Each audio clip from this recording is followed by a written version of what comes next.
चायापोतो चट्टै हुने औषधि के हो? यसको उत्तर जान्नुभन्दा अगाडि यहाँहरूले जान्नु नै पर्ने एकदमै महत्त्वपूर्ण कुरा चायापोतोको कारण के हो। चायापोतो विशेष गरिकन हामीले साइन्टिफिक बेसिसमा रहेर हेर्ने हो भने 60 to 70% कारण भनेको हाम्रो शरीर भित्रबाट आइरहेको हुन्छ र 30 to 40% कारण जति मात्र बाहिरी कुराहरूले डिटरमाइन गर्छ। भित्री कारणहरुमा स्पेशली जेनेटिक कारण हाम्रो जिनमै हाम्रो भोलि भविष्यमा चायापोतो आउँछ कि आउँदैन भन्ने कुरा हाम्रो जिनमै पहिलेदेखि डिटरमाइन भएर आएको हुन्छ, तर यसको मेनिफेस्टेसन मात्रै हामीलाई एज भएपछि हुन्छ। दोस्रो इम्पोर्टेन्ट इन्टरनल रिजन भनेको हर्मोनको एकदम ठुलो भूमिका यसमा रहन्छ। स्पेशली महिलाहरूमा हुने हर्मोनहरू ज्यादा भएको कन्डिसनमा र त्यसले चाहिँ हाम्रो स्किनमा आएर ज्यादा मेनिफेस्टेसन देखाएको कन्डिसनमा चायापोतो आउने गर्दछ। यो सँगैसँगै थाइरोइड हर्मोनको पनि एकदम ठुलो भूमिका रहन्छ। हाम्रो इन्टरनल हेल्थ, मेन्टल पिस, जस्तो स्ट्रेसफुल लाइफस्टाइल, हामीले खाने डाइटहरू, यो सबै कुराले चाहिँ नि भूमिका निर्वाह गर्दछ। बाहिरी सबैभन्दा इम्पोर्टेन्ट कारण भनेको चाहिँ सन एक्सपोजर है त।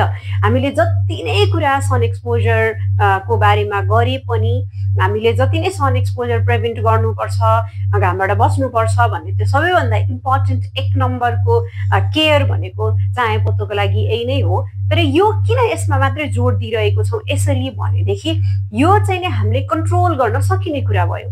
बाँकी कुराहरू त हाम्रो कन्ट्रोलमै छैन। जुन जेनेटिकली हामीले पाएका स्किन छौँ, जुन चाहिँ नि हाम्रो बडीमा निस्किने हर्मोनहरू छ, कुनै पनि हाम्रो हातमा छैन है त। हाम्रो हातमा के छ? घामबाट बच्न चाहिँ नि हाम्रो हातमा छ।